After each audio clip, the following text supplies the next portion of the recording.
Sandali lang. Huwag muna tayo masyadong mataas. Huwag ka mag-alala. Dito na ako sa tabi mo. Hindi kita papabayaan.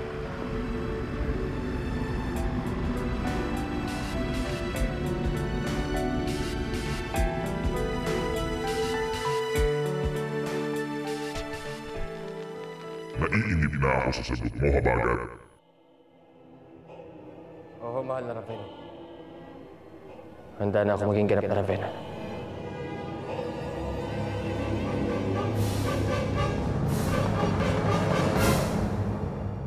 Tignan mo, basta malapit lang kami sa hiyas. Hindi sigas tumatanda. Kasi nakakapagod maghabol. Alwina, ano ba pinag-uusapan itong mga bata? Yung yes po. Nawala po kasi na paggaspas yung kwintas niya na mukhang nanggaling dun sa bato. Ilang taon din po yung tinanda ni Pagaspas nung mawala yung kapirasong hiyas sa kanya.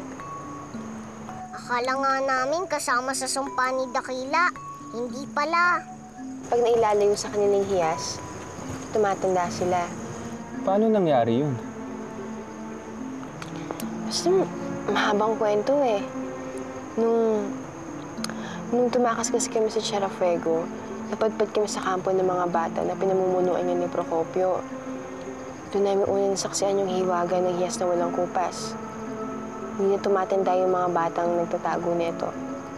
Katulad nila.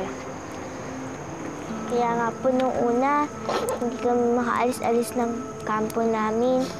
Tumatanda po kasi kami pag napapalayo sa hiyas. Saan nyo nakuha yung hiyas? Ang malaking hiyas po napulot namin sa gubat. Pagmamay-ari po yata ito ng diwatang nakita namin.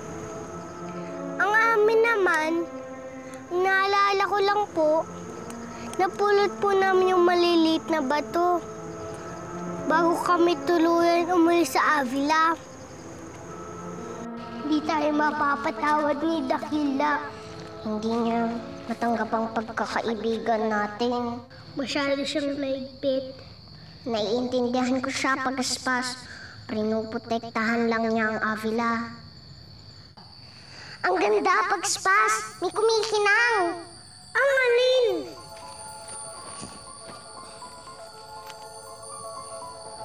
Oo nga lang, Wiswis! Pagaspas, may isa pa! Alam ko ang gagawin natin dito! Ano? Gawin natin kwintas para simbulan ng pagkaibigan natin. Okay ako dyan!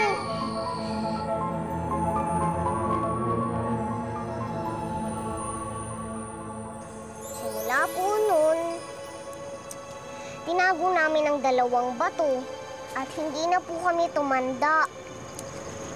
Sa gubat namin nakita ang malaking hiyas na may kunting tipak. Siguro po dun din po nanggaling yung kwintas nila Gas at Whis. Alam nyo, masyadong mahiwaga.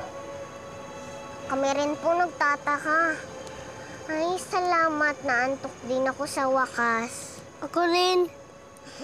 Hindi na namin masasagot ang tanong nyo. Ang alam na namin, good night. Alam mo, ginawa tayong pampaantok ng mga bata. Mga bata nga naman, no? Ako din po, matutulog na. Magandang gabi! Maglaro tayo ng patintero sa ere. Patintero? Oo nga, Alwina. Sumali ka sa kanila. Hindi pa ako marunong eh. Marunong kang lumipad. Tuturuan ka nila. Sali ka, Alwina. Kampi tayo. Sali. Anak ko, paano ba laruin yun? Madali lang. Di ba alam mo naman yung patintero sa lupa? Patintero? Ganun din. Pero sa ere naman. Oo, Alwina, madali lang yan. Kaya mo yan. Ha? Naku. Agilos, kampi tayo, ha? Patintero tayo.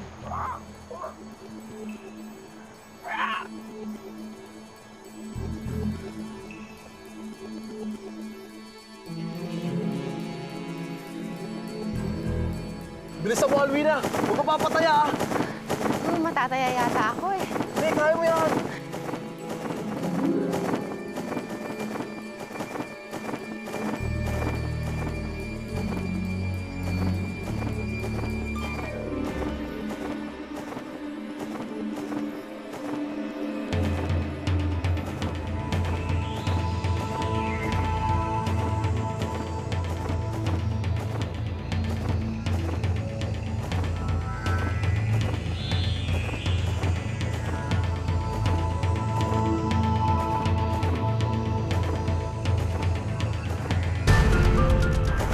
Alwina!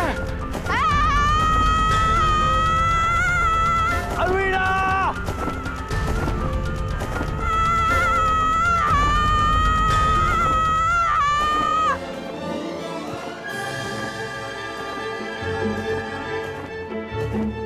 Dapat siguro magsani muna ako lumipad bago ako sumali ulit sa laro niyo. Hindi naman habang buhay nandito ka para. Ligtas ka?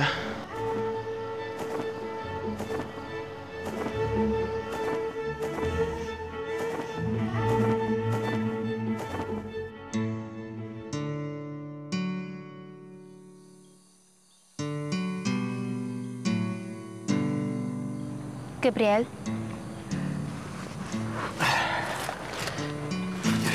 Gabriel, may problema ba? Wala to.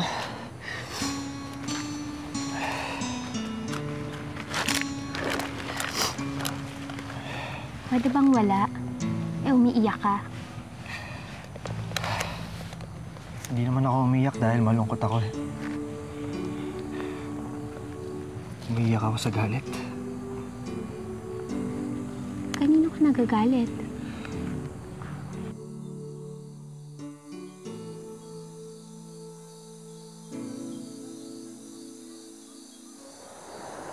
Alwina, hindi ko sinasadya yung nangyari kanina.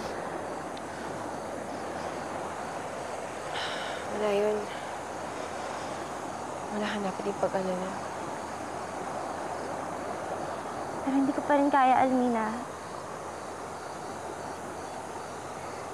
Nanginikip ang dibdib ko tuwing nakikita ko yung magkasama ni Agiluz. Pakiramdam ko, nakakasakit ako ng damdamin ng ibang tao nang hindi ko sinasadya. Dahil lang sa nararamdaman ko. Si Agiluz lang ang hinihiling ko sa'yo.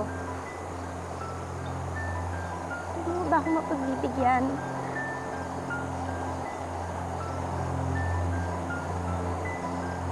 Mga bata pa lang kami. Kasama na kami ni Agiluz. Nagtutulungan. Nagdadamayan.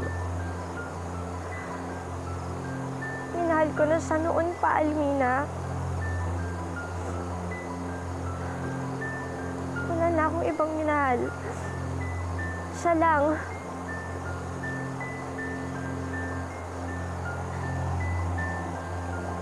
Hindi mo pa siya kayang ipaubaya sa akin. Maraming panahon nang nasayang. Minsan iniisip ko na sana ginawa kong lahat bago siya mawala. Sana natupad ko yung mga pangarap namin dalawa. Pero wala nang pagkakataon. Sayang. Wala pa nung pagkabata ko. Pakiramdam ko rin. Palagi ko nakasama si Agiluz.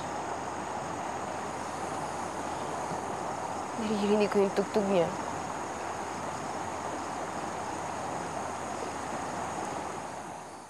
Natatakot ako eh. Magpahinga ka na, Alwina. Nandito lang ako. Hindi ka dapat matakot.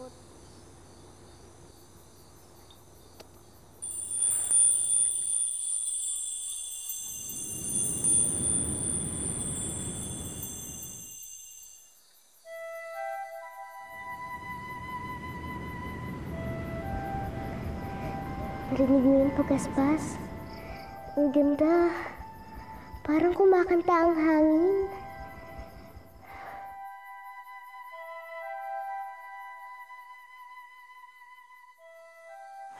Ba't Matagal ko na siyang hinintay, Aviona.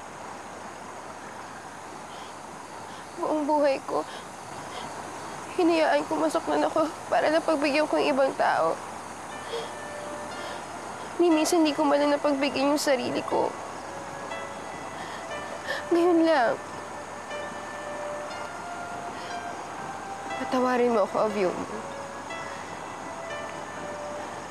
Pero hindi ko yata kayang pagbigyan ka.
Kanina pinagmamasdan ko yung paligid. Napansin ko na hindi ko nakilala tong lugar na to. Hindi ko alam kung saan ako papunta. Hindi ko alam kung anong mahahanap ko.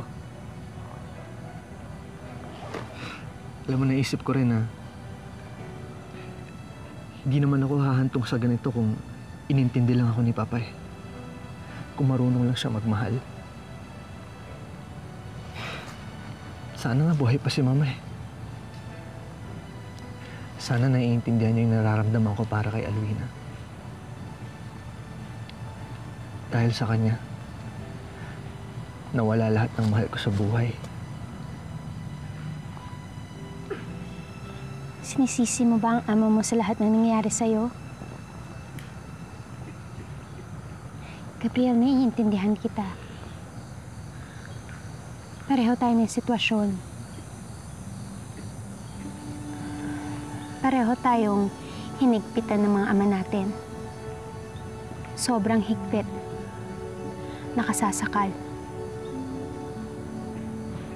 Alam mo ang ama ko, puros responsibilidad at tungkulin ang ipinupukol sa ulo ko. Kaya nga natuto ko maging rebelde sa maagang edad. Dinisan ko ang buhay na kinagisnan ko. Pero alam mo, darating sa punto na hindi mo na siya masisisi sa mga desisyon mo sa buhay. Darating sa punto na kailangan maging responsable ka sa patutunguhan ng buhay mo. Hindi ko na nga alam kung saan patungo ang buhay ko eh. Nakakatakot, oo. Pero Gabriel, naniniwala ako na kapag nawalan ka ng buhay, may bagong buhay na uusbong. Kapag nawalan ka ng mahal, may bagong magmamahal sa'yo at maghihintay na mahalin mo.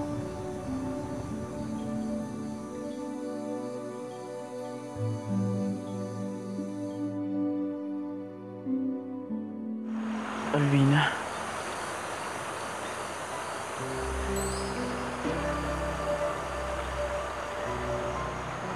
Agilus.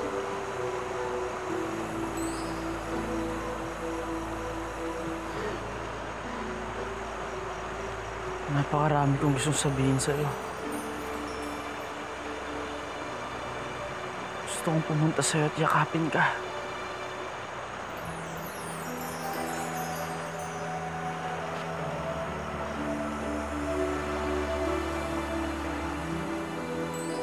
Hindi mo pa siya kayang ipaubaya sa akin.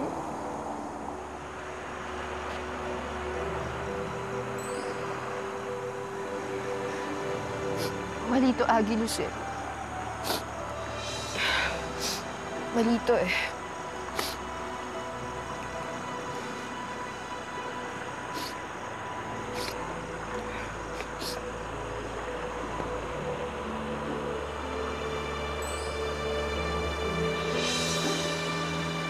Bakit, Alwina? Bakit mali?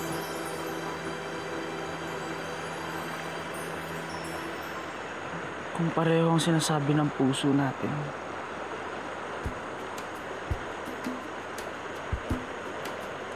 Bakit mali yun?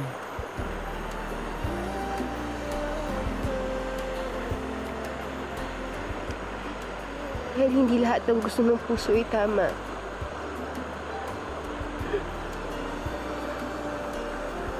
Agilus, ikaliligayo ko man na makasama ka.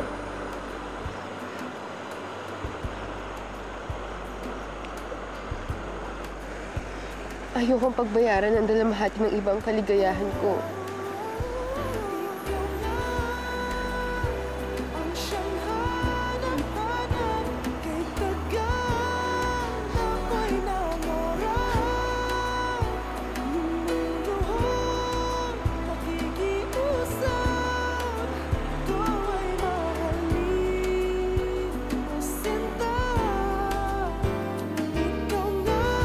Alwina. Alwina. Alwina. Mahal kita. Hindi mo na kailangan sabihin, Agilus. Alam ko, sana alam mo rin kung anong nararamdaman ko para sa'yo. Hanggang kailan natin lalabanan ang nararamdaman natin? Hanggang kailan natin magagawang magtiis? Hanggang kinakailangan, Agilus. Hindi mo ba nakikita? Maraming tao nagtitiwala sa atin. Nakasalali ang maraming bagay sa pagtitiis natin. Mga mahalagang bagay.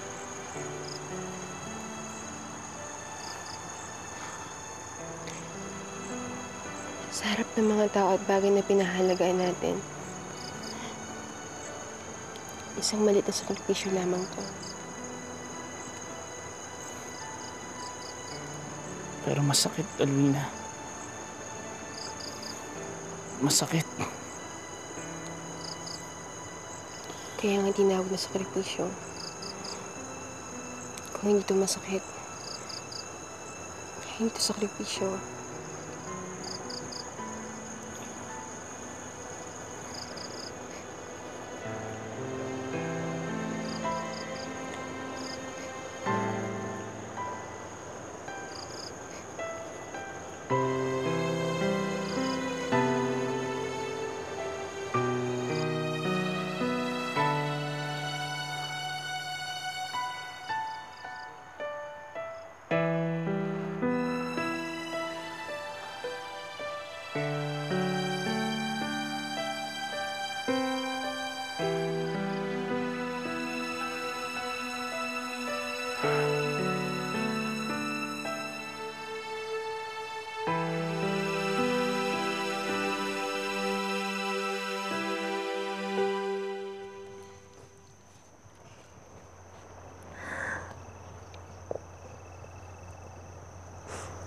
Fiona, ba't ka umiiyak?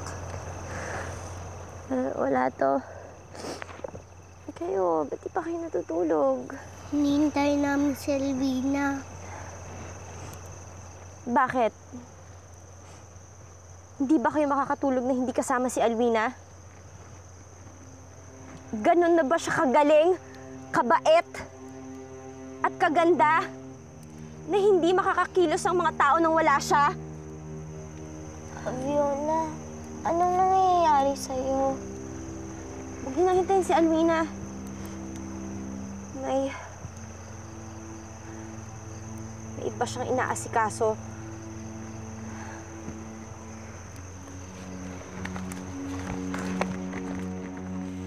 Anong nangyari dun? Nakita namin sina Alwina kanina. Nag-uusap at pareho silang naiiyak. Bakit? Ano pang pinag-uusapan nila? Bianca, nung nasa lungga kami ng mga musang, para lang kunin ng hiyas, tinulungan kami ni Aviona. Paano makipaglaban? Ha? Akala ko ba dito lang kayo nagkita-kita ulit? Hindi, nakita kami ni Aviona. Tinulungan niya kami. Pero, yung pagbalik namin ulit sa kampo niyo, niwanan niya kami. Ba't niya kayo iniwan? Pag-usap na rin kami ni Luis tungkol dyan. Palagay ko, gusto pa niya itago kay Agilus na buhay pa si Alwina. Ha? Ibig mong sabihin, gusto pa niya tayo iligaw para lang masolo si Agilus?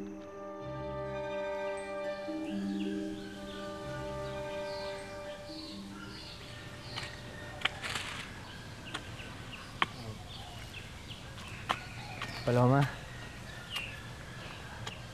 tungkol dun sa pinag-usapan natin kagabi, gusto ko sana humingi ng paumanhin. Bakit? Hindi ko sinasadyang maglabas ng sama ng loob ko sa'yo. Baka isipin mo kasi humihina yung loob ko eh. Hindi, Gabriel. Sa katunayan nga, iba yung lakas ang kinakailangan upang masabi mo ang nasa loob mo. Gusto ko nga sanang sundan ang halimbawa mo. Anong ibig mong sabihin, Paloma? Gabriel, may mahalaga akong sasabihin sa'yo. Gabriel! Kailan ba tayo mag-aalmusal? Saan ba talaga tayo pupunta?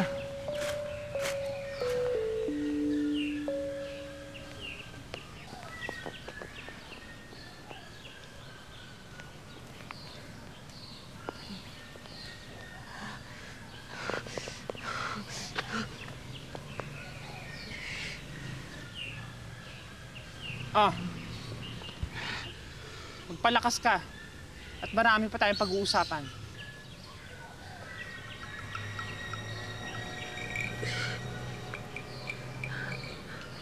Ako rin eh. Marami akong gusto itanong sa'yo. Paano ka nabuhay? Kasi kitang-kita namin ni Bagwis nung itulak ka ni Rasmus sa bangin. Itinulak ako ni Rasmus? Pinatay ako ni Rasmus?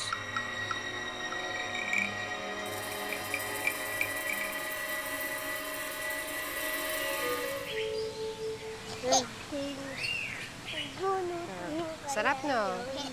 Resko. Taas mo ito. Ay! Agilus, saan ka pupunta? Gahasa lang ako ng subat. Tulungan na kita. Kaya ko na to. Pero gusto kitang tulungan. Mas mapapabilis ang trabaho mo kung tutulungan kita. Aviona, nakikiusap ako. Gusto ko muna mapag-isa. Kailangan ko mag-isip.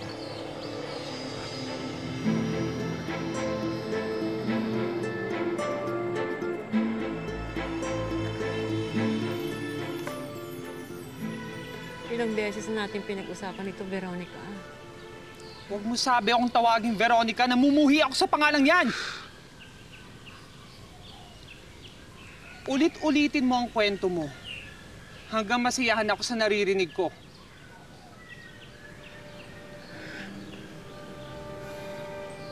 Basta, nung dinukot ka ni Rasmus, halos mabaliw si Bagwis. Gusto ka niyang bawiin, pero hindi niya magawa kasi binulag siya ni Rasmus. Kaya akong pumunta doon para sana bawiin ka. May tinatago ka sa akin, Lourdes. Hindi, wala. Wala. Tungkol ba sa pagbubuntis ko ang itinatago mo sa akin? Pagbubuntis mo? Nagbuntis ka? Kaya kong ibuhos ang dugo mo sa isang pitik ng daliri ko. Magsabi ka ng totoo! Maniwala ka sa akin. Wala akong alam. Ngayon ko lang nalaman. Ngayon ko lang narinig na nagbuntis ka pala mo. Hindi ko talaga alam. O ano naman ang multiplication table lang, 4? Masyado ka naman ginanaan sa teacher-teacheran mo, Bianca. Oo nga. Pwede ba tayo mag-recess? Oo nga naman, Bianca. Baka naman pwedeng mamaya na kayo ulit maglaro ng teacher-teacheran. Alina, pwede ba tayo mag-usap? Mga bata, baka pwedeng doon muna kayo maglaro. Ay, doon muna kayo, ha? Tayo? Huwag kayo masyado lalayo. Opo. Bakit, Aviona? Nakita ko kayo ni Agilus kagabi.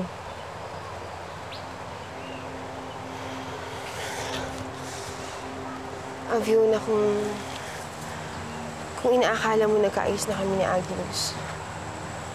Hindi nga ba? Nakita kong hinalikan mo siya sa pisngi. Oo, pero... Sinubukan kitang pakiusapan ng maayos, Alina. Pero ayaw mo makinig. Mahal ko si Agilus. At handa ko siyang ipaglaban hanggang patayan.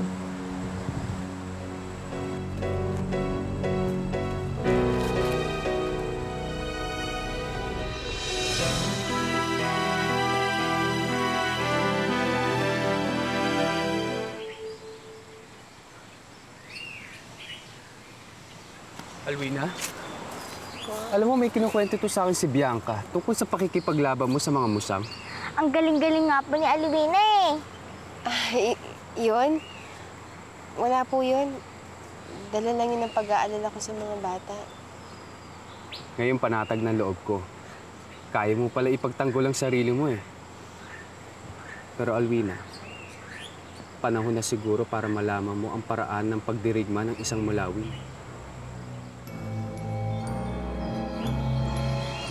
Meron ka ba naaalala tungkol sa pagdadalang tao mo? Wala. Nasabi lang sa akin ng balasik na may anak ako. Pero bago niya sabihin sa akin kung sino at nasaan siya, ninakaw siya ni Dakila. Pero kami ni Bagwis, hindi namin alam noon na nagdadalang tao ka. Kasi ilang buwan ka rin nawala eh. Matagal ka nawala sa piling namin. Kung gayon, wala ka ng silbi sa akin. Ang tungkol na lang sa anak ko ang gusto kong malaman.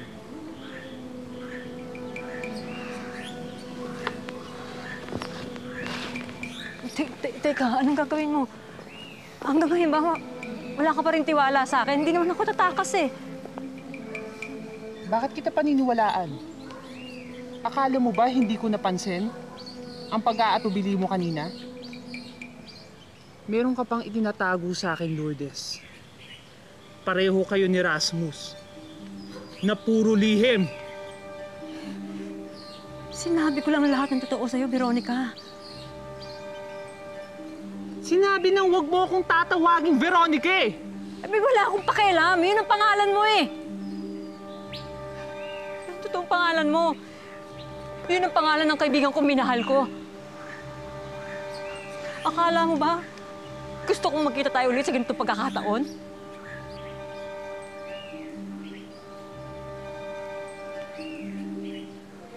Maghahanap lang ako ng makakain. Ipagdasal mo na sipagin ako. Baka kasi tama rin ako at hayaan na lang kita mamatay sa gutom.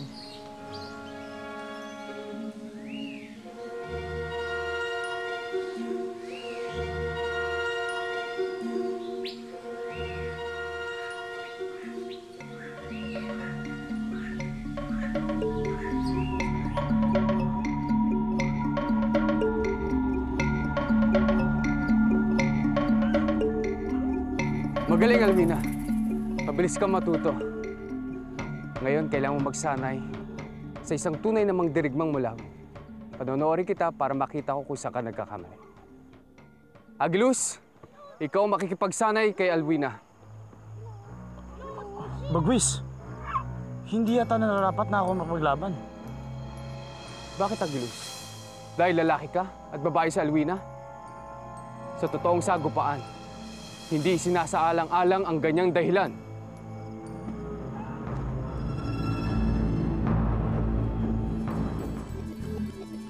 Ano pa hinihintay ninyo? Ituloy ang pagsasanay.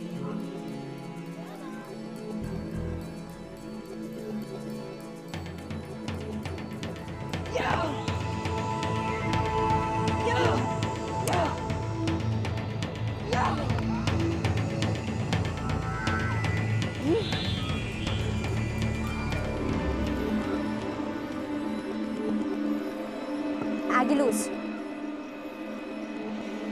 kung nahihiya kang sagupain si Alwina dahil babae siya, ako ang makikipaglaban sa kanya.